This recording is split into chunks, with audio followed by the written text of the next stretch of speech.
자, 제가 서두에 말씀드린 것처럼 다른 성경도 마찬가지지만 19장의 1절부터 42절까지 있잖아요. 굉장히 자세히 볼 수 있는 많은 의미들이 녹아져 있는 그런 본문인데, 그 중에서 우리가 이제 살펴볼 내용은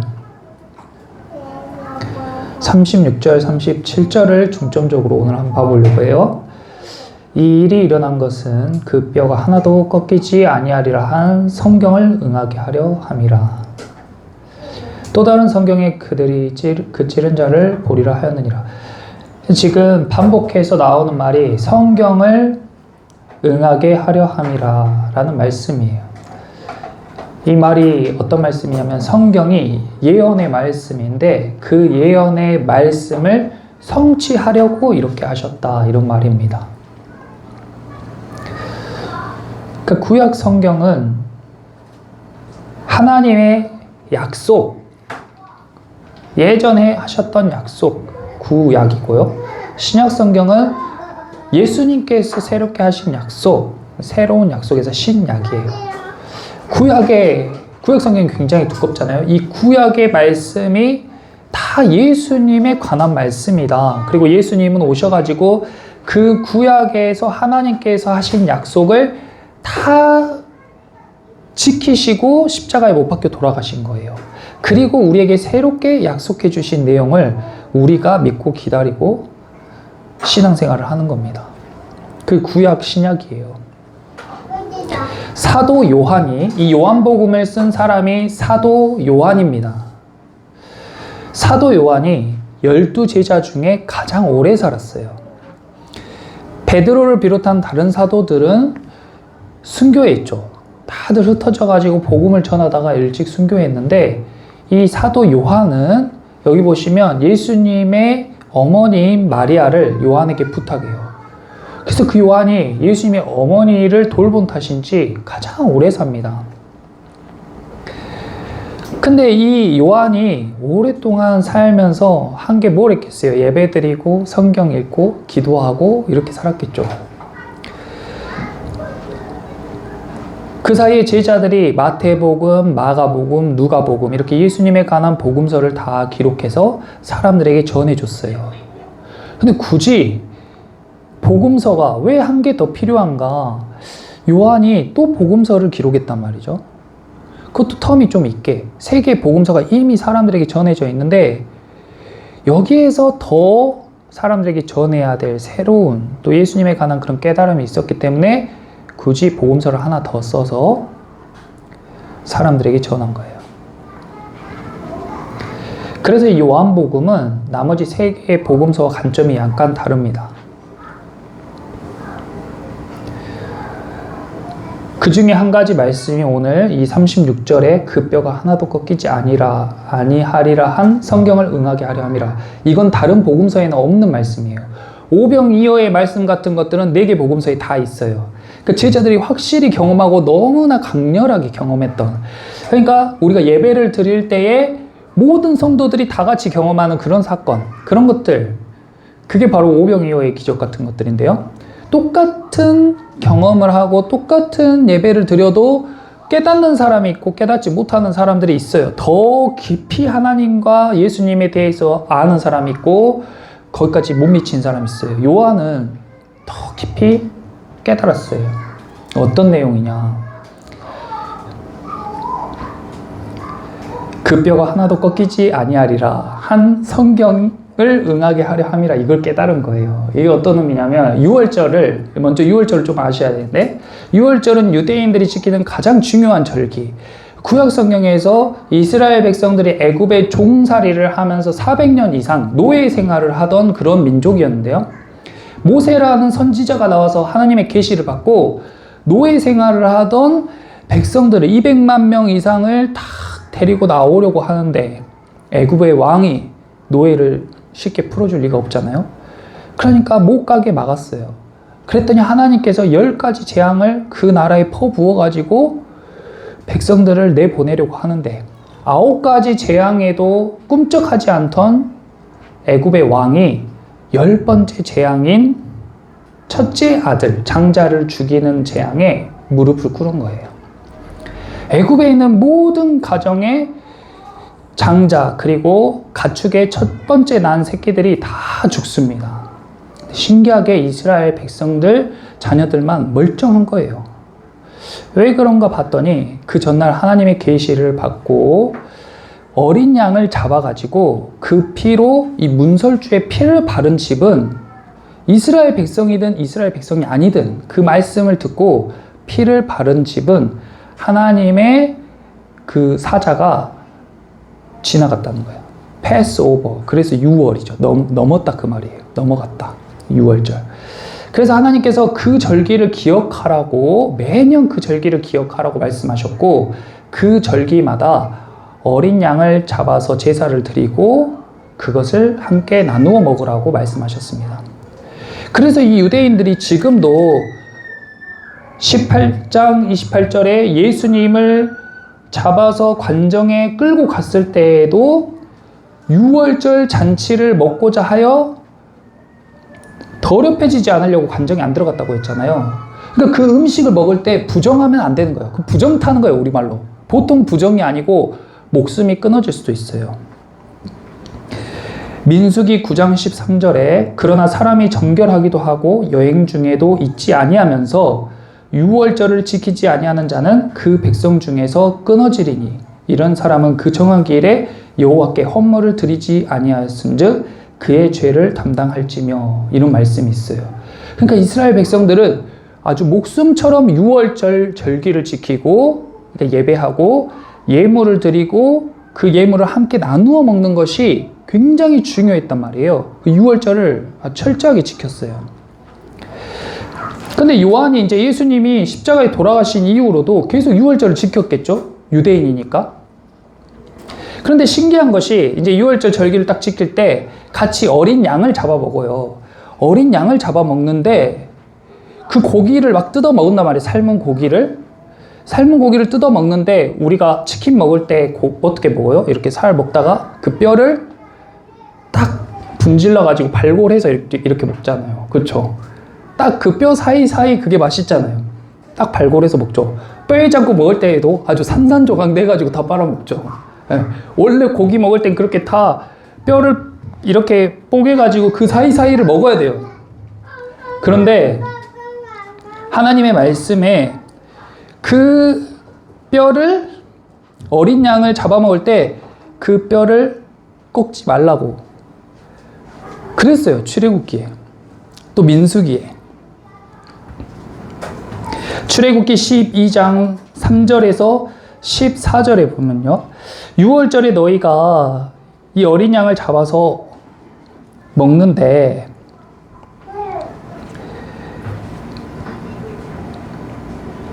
어떻게 먹냐면 출애굽기 12장 46절에 한 집에서 먹되 그 고기를 조금도 집 밖으로 내지 말고 뼈도 꺾지 말지며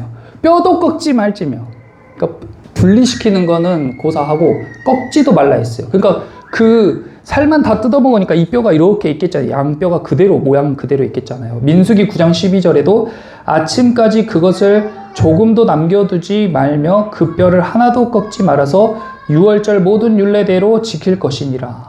시편 34편 20절에 그의 모든 뼈를 보호하시며 그 중에 하나도 꺾이지 아니하도다. 사람들이 6월절에 양을 잡아먹어요. 고기를 발라먹는데 절대 뼈를 분지르거나 꺾으면 안 돼. 근데 생각해보세요. 우리가 가족끼리 이렇게 치킨을 먹는데 아빠가 야 절대 뼈 꺾지 마라. 절대 뼈 분지르면 안 돼. 하면서 살만 이렇게 먹었을 때 뼈가 이렇게 그 짐승 모양으로 그대로 있을 거 아니에요. 그러면 이상하지 않겠어요? 왜 꺾지 말라고 하지? 왜 뼈를 발골 못하게 하지? 근데 성경에 왜인지는 안 알려줘. 그냥 하지 말래. 그거 하면 큰일 난대. 그러니까 사람들이 먹으면서도 왜 하지 말지? 애들이 아빠 왜 이거 꺾으면 안 돼? 하나님이 그냥 하지 말라고 했어. 하지 마. 하나님이 하지 말라고 하면 안 하는 거야. 근데 너무 이상하잖아요. 그리고 사람들은 그냥 말씀에 그렇게 돼 있으니까 따라서 하는 거예요. 왜인지는 몰라. 왜인지는 아무도 몰랐어요. 그렇게 수천 년이 흘러간 거예요. 그렇게 수천 년이 흘러간 거예요. 근데 요한이 어느 날 그 유월절에 고기를 먹는 사람들을 보면서 살을 막 다 뜯어 먹는데 그 모양이 그대로인 그 짐승의 뼈를 보면서 뒤통수를 팍 맞은 것처럼 깨달은 거죠. 그게 뭐랑 오버랩이 됐어요? 그때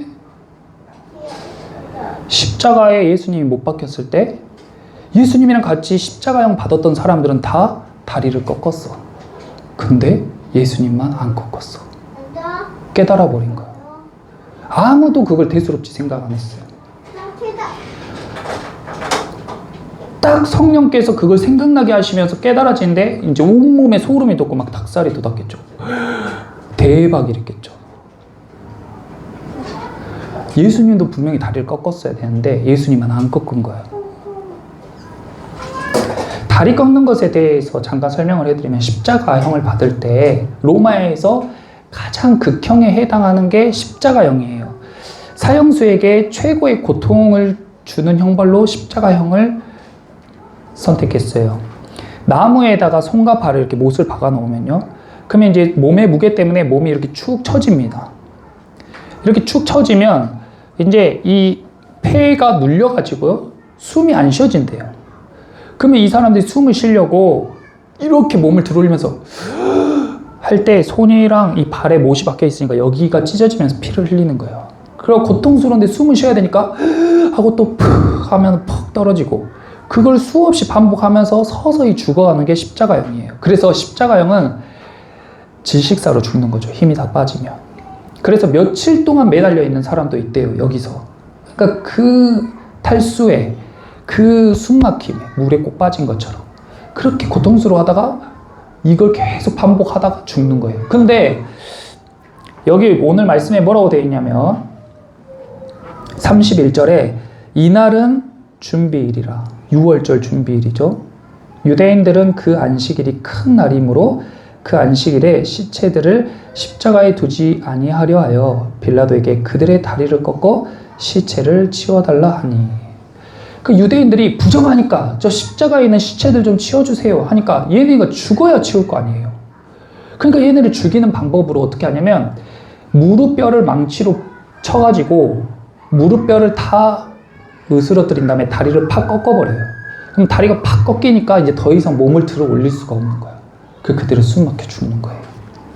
그래서 32절에 군인들이 가서 예수와 함께 못 박힌 첫째 사람과 또 그 다른 사람들의 다리를 망치로 쳐가지고 꺾었어. 그리고 예수님도 딱 치려고 보니까 예수님 죽어 있는 거예요. 그래서 안 친 거예요. 이 사람들 아무 생각 없이 그렇게 했겠죠? 거기 있는 사람도 아무도 대수롭지 않게 생각했어요. 그런데 요한이 깨달은 거예요. 예수님만 다리를 안 꺾었어. 그럼 예수님이 뭐라는 거예요? 6월절 어린 양이라는 거예요.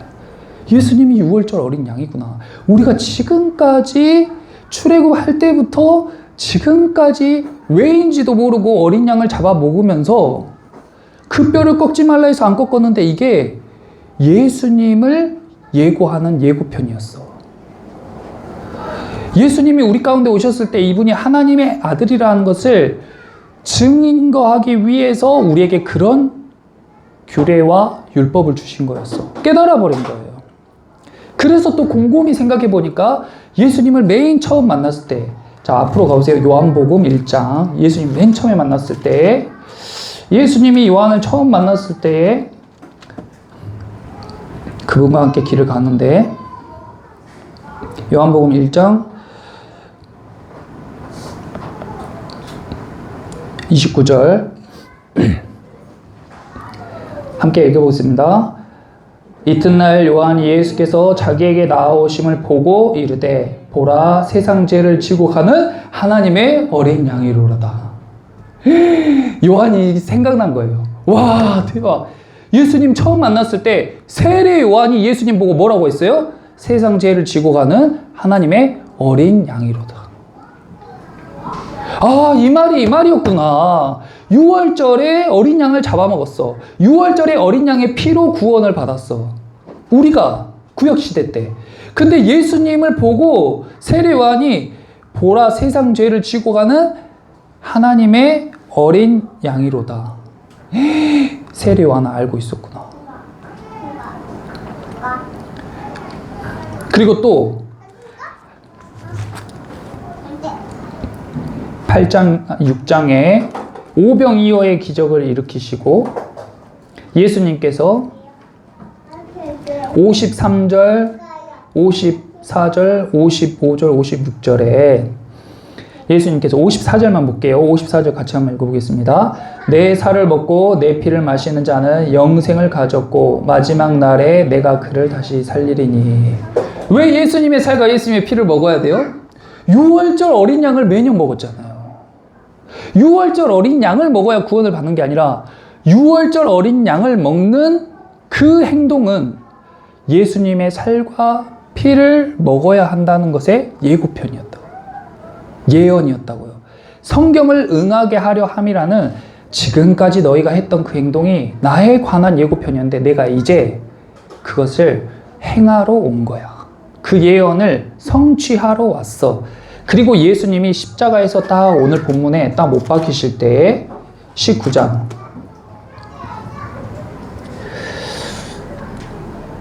30절 함께 읽어보겠습니다. 예수께서 신 포도주를 받으신 후에 이르시되 다 이루었다 하시고 머리를 숙이니 영원히 떠나가시니. 다 이루었다. 이게 뭐 이루었다는 거예요? 구약의 약속을 다 이루었다는 거예요. 그 충격을 받을 수밖에 없죠. 세례요한이 예수님을 봤을 때 보라 세상 죄를 지고 가는 하나님의 어린 양이로다. 제자들은 듣고도 뭔 말인지 몰랐어요. 무슨 말이에요? 왜 예수님을 보고 하나님의 어린 양이라고 하는 거야? 무슨 말인지 몰랐어. 베데스다 연못에 있는 사람을 구원했을 때 양의 문으로 들어가셨죠. 그 6월절에 제물로 잡는 양들이 지나가는 문이라서 양의 문이라고 하는 거예요. 예수님이 거기로 지나간 이유가 있었다고요. 어린 나귀를 탄 이유도 있었어요. 예수님이 5,000명을 먹이신 이유도 있었어요. 자신이 6월절 어린 양이기 때문에 나를 먹고 나를 마셔야 구원을 얻게 된다는 것을 보여주신 거예요. 그냥 빵 걱정하고 배부르고 싶은 사람들 배 채워주려고 그러신 게 아니라고. 그래서 이것을 기적이라고 하지 않고 표적이라고 이야기했습니다. 그래서 요한은 계속 표적이라는 단어를 썼어요. 또 예수님께서 무슨 말을 많이 하셨냐면 때에 관한 말씀을 많이 하셨어요. 내 때가 아직 이르지 않았다. 가나의 혼인잔치 때 이제 결혼식이 한참 진행되고 있었는데 요한복음 2장에 결혼식이 한참 진행되고 있었는데 포도주가 떨어지고 있는 거예요. 포도주가 다 떨어지면 큰일인데 이 흥이 다 깨지고 결혼식이 엉망진창이 될 텐데 어떡하지? 그래서 예수님의 어머니가 걱정이 돼가지고 예수여 지금 포도주가 다 떨어졌습니다. 그러니까 예수님이 그때 여자여 아직 내 때가 이르지 않았다. 그것이 나와 무슨 상관입니까? 아직 내 때가 이르지 않았습니다. 이렇게 말했단 말이에요. 그 때가 무슨 때예요? 그 때가 바로 6월절이에요. 6월절. 제자들과 어머니도 아무도 몰랐어요. 자꾸 때 하는데 때가 언제인지 몰랐어요. 6월절이었어요. 7장 30절에 요한복음 7장 30절에 예수님이 사람들에게 인기를 얻고 사람들을 가르치고 고치고 하니까 7장 30절 같이 읽어보겠습니다. 그들이 예수를 잡고자 하나 손을 대는 자가 없으니 이는 그의 때가 아직 이르지 아니하였음이라. 사람들이 예수님을 꼴보기 싫어가지고 막 잡아서 죽이고 싶은데 어떻게 할 수가 없는 거예요. 왜냐? 하나님이 허락을 안 했거든요. 아직 때가 아니니까. 그 사람들이 아무리 하고 싶어도 안 돼. 또 8장 20절에 이 말씀은 성전에서 가르치실 때 헌금함 앞에서 하셨으나 잡는 사람이 없으니 이는 그의 때가 아직 이르지 아니하였음이로라. 성전에서 막 사람들에게 큰 소리로 이야기할 때에 그 예수님을 잡고 싶은데 잡는 사람이 없어. 왜냐하면 그 사람들이 능력이 없거나 그 사람들이 어떤 상황이 안 돼서가 아니고 예수님의 때가 아니라서 하나님께서 그걸 허락하지 않으시니까. 그리고 12장 23절이 중요한 타이밍이었는데 12장 23절에 예수께서 대답하여 이르시되 인자가 영광을 얻을 때가 왔도다. 영광을 얻을 때가 왔도다 했는데 이것이 바로 십자가를 질 때, 그리고 이 십자가는 정확하게 6월절에 졌어야 돼요. 자기가 지는 게 아니고 다른 사람을 통해서 6월절에 십자가를 져야 돼요. 왜냐하면 예수님은 6월절 어린 양이니까 딱 맞아 떨어져야 돼요, 이게. 근데 이것은 사람이 막 짜도 맞출 수가 없는 거야. 짜도 맞출 수가 없는 거예요. 근데 예수님이 딱 이 타이밍에 이제 때가 됐다 했는데, 이 타이밍이 언제였냐면 20절에 언제예요? 명절에 예배하러 올라온 사람 중에 헬라인 몇이 있었어요. 이방인이. 그들이 갈릴리 벳세다 사람 빌립에게 가서 청하여 이르되 선생이여 우리가 예수를 배우고자 하나이다. 그러니까 이방에 예수님의 복음이 전파된 그때, 이스라엘 사람들뿐만 아니라 이스라엘 바깥까지 예수님이 전파되는 그 타이밍에 이제 이스라엘 밖으로 복음이 전파되었으니 내가 십자가를 져도 되겠다라고 말씀하신 거예요. 그리고 오늘 본문 19장 10절과 11절에 이 재판장 총독인 빌라도가 예수님께 내게 말하지 아니하느냐, 내가 너를 놓을 권한도 있고 십자가에 못 박을 권한도 있는 줄 알지 못하느냐 했어요. 빌라도는 아무 죄도 없는 예수님이 조용히 있으니까 답답한 거예요. 뭐라고 변명도 하고 좀 사정도 하고 잘못했다고 해야 자기가 살려줄 텐데 가만히 있으니까 막 답답한 거예요. 그래서 예수님한테 야, 뭐라고 좀 말 좀 해봐. 내가 너를 살릴 수도 있고 지금 여기서 죽일 수도 있다니까. 너가 지금 잘못했다고 사람들에게 싹싹 빌면 내가 잘 말해줄 테니까 뭐라고 말 좀 해. 이렇게 말하는데 예수님이 그를 향해서 대답하시되 위에서 주지 아니하셨더라면 나를 해할 권한이 없었으리니까. 그러므로 나를 내게 넘겨준 자의 죄는 더 크다. 너가 무슨 권한이 있어서 지금 나를 십자가에 못 박는 게 아니야. 위에서 아버지께서 허락하셨기 때문에 너가 지금 나를 십자가형을 줄 수가 있는 거야. 정확히 알아라. 내 때가 돼서 내가 십자가를 지러 가는 거야 하고 이야기를 하신 거예요. 그러니까 요한이 이게 다 깨달아지는 거예요. 같이 다니고 십자가 지시는 거 보고 베드로 배신 때리고 사람들 막 성령 받아가지고 복음 전파하러 다닐 때도 몰랐어. 계속 몰랐어. 근데 그 뒤로 망치로 얻어맞은 것처럼 그때 예수님만 다리를 안 꺾었지. 세례 요한이 예수님 보고 세상 죄를 지고 가는 하나님의 어린 양이라고 했었구나. 예수님이 계속 내 때가 아니다. 내 때가 이르렀다. 위에서 주지 않았다면 나를 해야 할 권한이 없다 이야기한 게 이거였구나. 깨달아진 거예요.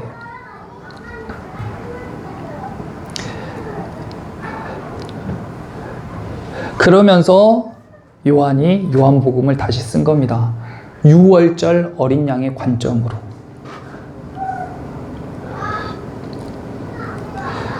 우리가 예배를 드리고 신앙생활을 하면 예배 때마다 깨달아지는 게 있어요. 일종의 교훈처럼 느껴질 수도 있고, 오늘은 예배 드렸는데 조금 이런 것들이 감동이 오네. 오늘은 아무 감흥이 없네. 그래서 내가 뭘 해야 되지? 오늘은 뭘 이렇게 하라는 게 없네?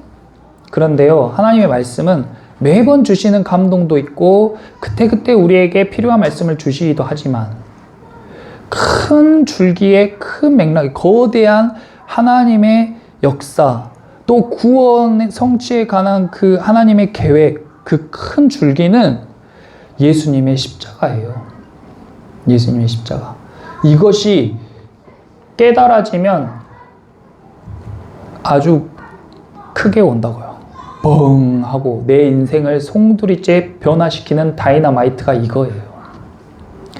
계속 말씀이 내 안에 축적되죠. 뭔 말인지도 모르고 그냥 계속 들어요. 예배도 드리고 말씀도 듣고 교회도 나오고 같이 놀러도 가고 사역도 하고 막 하기 싫은데 교회에서 목사님이 하라고 하니까 사역도 하고 봉사도 하고 애들이랑 부대끼고 뭔지 몰라. 하나님이 맨날 함께 하신다고 하나님이 일하신다고 하는데 뭔지 몰라. 그러고 그냥 따라해. 근데 나중에 그게 빵 하고 온다고요. 성령께서 우리에게 생각나게 하시고 깨닫게 하심으로 와, 예수님이 내 삶 가운데 이렇게 일하셨구나. 내가 부유한 게 내 실력이 아니고 하나님이 나에게 허락하지 않으셨으면 나에게 이 부가 올 수가 없었구나. 내가 내 와이프, 내 배우자를 선택한 줄 알았는데 하나님이 보내주지 않았더라면, 하나님이 허락하지 않았더라면 우리 가정도 없었구나. 내가 잘해서 이렇게 잘 된 줄 알았는데 하나님이 허락하지 않았다면 아무것도 이룰 수 있는 게 없었구나. 내가 뭘 해보려고 죽을 둥 살 둥 노력했는데 이게 안 됐던 게 때가 아직 아니었구나. 이런 것들을 깨닫게 된다고요.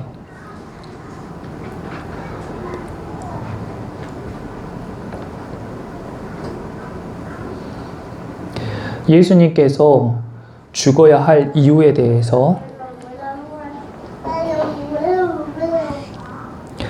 예수님께서 죽어야 하는 이유에 대해서 유대인들이 뭐라고 이야기했냐.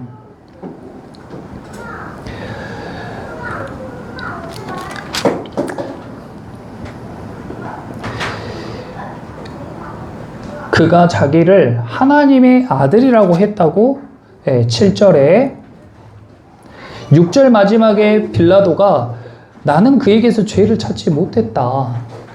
야, 너네 진짜 왜 그러냐? 나는 그에게서 죄를 찾지를 못하겠다. 그랬더니 유대인들이 우리에게 법이 있으니 그 법대로 하면 그가 당연히 죽을 것은 그가 자기를 하나님의 아들이라 함이니이다. 하나님의 아들이라 밑줄긋어 보세요.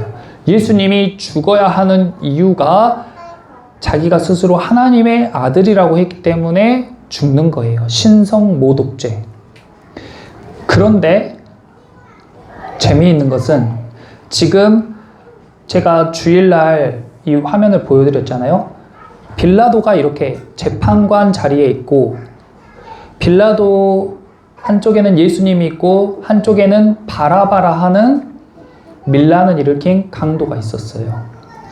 그래서 이 빌라도가 6월절 특사로 한 명을 풀어줄 수가 있어. 그래서 예수님을 풀어주려고 했는데 사람들이 아닙니다. 바라바를 풀어주소서, 바라바를 풀어주소서. 이거 바라바가 특사로 풀려나게 돼요. 근데 이 바라바의 이름이 바라는 것이 누구누구의 아들이란 뜻이고 히브리 원어로 발 아바, 아바가 아빠라는 뜻이에요. 그 뭐예요? 발 아바니까 아버지의 아들이란 뜻입니다. 그리고 예수님은 하나님의 아들이라고 이야기하고 있는 거예요.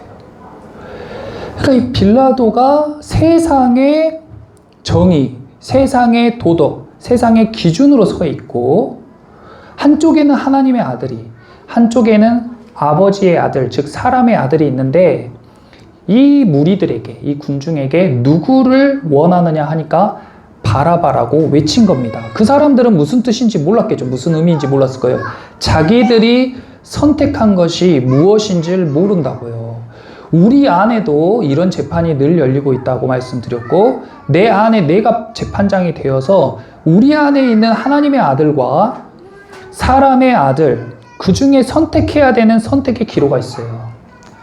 하나님의 아들은 불의를 참고 우리에게 잘못된 점들을 지적하며 우리의 변화를 촉구해요. 근데 이 아버지의 아들은 뭘 했냐면 밀란을 일으키고 자기를 괴롭히던 로마에 대항해서 싸우고 살인하고 강도짓하고 약탈했던 사람이에요.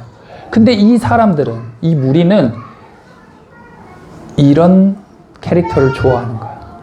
바라바가 자기들 입장에선 죄인이 아니야. 나의 유익과 나의 만족과 나의 당장의 욕구를 위해서 이 사람이 필요해. 우리 안에서도요. 예수가 필요한 게 아니라 지금 당장 내 배를 채워주고 내 마음을 충족시켜줄 선택을 해요. 그리고 예수는 하나님의 아들이라는 이유로 죽여. 내 안에서도 죽여. 내 마음 안에서 신앙의 갈등이 있을 때 내가 먹고 사는 문제와 신앙의 문제가 부딪혔을 때에 정의를 말하고 하나님의 뜻을 말하는 예수를 내 안에서 죽여요. 그리고 바라바를 살립니다. 그렇게 살아요. 이스라엘 백성들은 그렇게 살다가 다 멸망했어요. 근데 사도 요한은 깨달은 거야. 아, 그때 하나님의 아들을 살렸어야 돼요. 하나님의 아들을 선택했어야 돼요. 하나님의 아들은 십자가로 가서 멸망하는 것 같으나 십자가를 지시고 3일 만에 부활하셔가지고 영원한 생명을 얻고 영원한 권세를 얻고 영화로운 삶을 살게 되었어. 우리도 그와 같이 자기 십자가를 지고 예수를 따라가서 죽음의 길인 것 같지만 그곳을 향해 걸어갔을 때에 십자가를 이기고 부활의 영광으로 예수님의 영광에 참여하는 줄 믿습니다. 삶 가운데요, 우리가 신앙생활을 한다는 것은 고도의 삶의 실천이에요. 진짜 어설프게 신앙생활하고 대충하고 그냥 주일날 교회만 출석 도장 찍으면서 자기 원하는 거 기도 조금 하면서 예배하고 신앙생활 한다고 그런 거 정말 저는 그런 건 아니라고 생각합니다. 신앙생활이란 것은 깊이 하나님에 대해서 배우고 묵상하고 그것을 실천하기 위해서 계속 애쓰며 자기를 극복하고 자기 안에 있는 그 끊임없는 투쟁에서 계속 기도로 힘을 구하면서 싸우면서 내 안에 예수를 살아나게 하고 바라바와 같은 군중의 그 소리를 잠재우는 그 싸움을 계속 하는 거예요. 그리고 두렵고 떨리지만 내 십자가를 지고 계속 예수님을 쫓아가는 여정이에요. 신앙생활은 만만하지가 않습니다. 만만하지 않은 만큼 그 보상도 만만한 게 아니에요. 어떤 대가로도 받을 수 없는, 우리가 어떤 노력으로도 받을 수 없는 그러한 보상이 우리를 기다리고 있다. 그러나 보상을 바라보며 가는 게 아니고, 그러니까 이것이 하늘의 길이죠. 뭔가 이게 논리 있게 A면 B고 B면 C다가 아니고 뭔가 모호한 것 같은데 그러면서도 분명하고, 죽으면 살고 살고자 하면 죽고, 이게 뭔 말이 하는데 그게 하늘나라의 법이고 비밀이에요. 십자가를 지면 죽어야 되는데 십자가를 지는 게 영원한 삶으로 가는 길이래. 이게 하늘나라의 비밀이라고요. 그것이 신앙생활을 하는 사람들의 신비예요. 왜 남을 도와주면서 자기를 희생하고 남을 도와주면서 기뻐? 말이 안 돼. 왜 내 재산을, 왜 내 재물을 어려운 사람을 위해 쓰면서 자기가 더 기쁘냐고요. 그 사람들을 착취해서 내 부가 늘어나야 기쁘지. 왜 내 거를 퍼주면서 가난한 자를 돕는 게 기쁘냐고. 이해가 안 된다고요. 사람의 상식으로는 이해가 안 되는 거예요. 근데 그것이 하늘나라 사람들의 비밀이고 신비예요. 예수님은 왜 가난하게 살고 왕이 될 수 있었는데 가장 비천한 자리에서 사형수로 생을 마감하냐고요. 그것이 하나님께서 뜻하신 십자가의 도구, 하늘나라의 비밀입니다. 그래서 천국은 마치 밭에 감추인 보화 같아서 땅속에 깊이 묻힌 보석 같은데, 만약에 밭일을 하다가 그 보석을 딱 발견했어. 그러면 그 보물을 자기의 모든 것을 바쳐서라도 그 밭을 사서 그 보물을 얻고자 할 거 아니냐고요. 근데 그 보물을 발견한 사람은 당연히 그렇게 하겠죠. 예배 중에 또 말씀 중에 그것을 깨달은 사람, 요한과 같이 그걸 깨달은 사람은 목숨도 아낌없이 바치는 거예요. 왜냐하면 그걸 봐버렸으니까. 그 영광을 봐버렸으니까. 그 비밀을 깨달아 버렸으니까. 왜 수천 년 동안 사람들이 분명히 이걸 꺾어서 먹어야 맛있는데 그 뼈 옆에 붙은 오도독 하는 그걸 먹어야 맛있는데 왜 그걸 도대체 못 먹게 하는지 모르고도 그냥 먹었는데, 요한이 그걸 깨달았을 때 그는 거침없이 예수님을 따라서 하는 겁니다. 이제 요한복음이 2장 남았어요. 20장, 21장. 이 요한복음을 우리가 쭉 긴 시간을 들여서 긴 호흡으로, 왜 주일과 수요일에 계속 예배하면서 우리가 인내하면서 이 예배를 이렇게 쭉 드리고 말씀 우리가 쭉 들었나. 분명히 이것을 다 들은 사람은 더 큰, 아직 도착하지 않았을지라도 저 멀리서 엄청난 쓰나미가 지금 모여가지고 여러분들의 삶 가운데로 덮쳐오고 있는 거예요. 그 하나님의 쓰나미가 여러분들의 삶을 팍 덮치는 그 순간에 우리의 힘으로 어찌할 수 없게 성령의 이끌림으로 살아가게 될 겁니다. 그런 요한과 같은 깨달음, 그런 쓰나미를 삶 가운데 경험하시는 저와 여러분 되시기를 예수님의 이름으로 축원합니다. 아멘.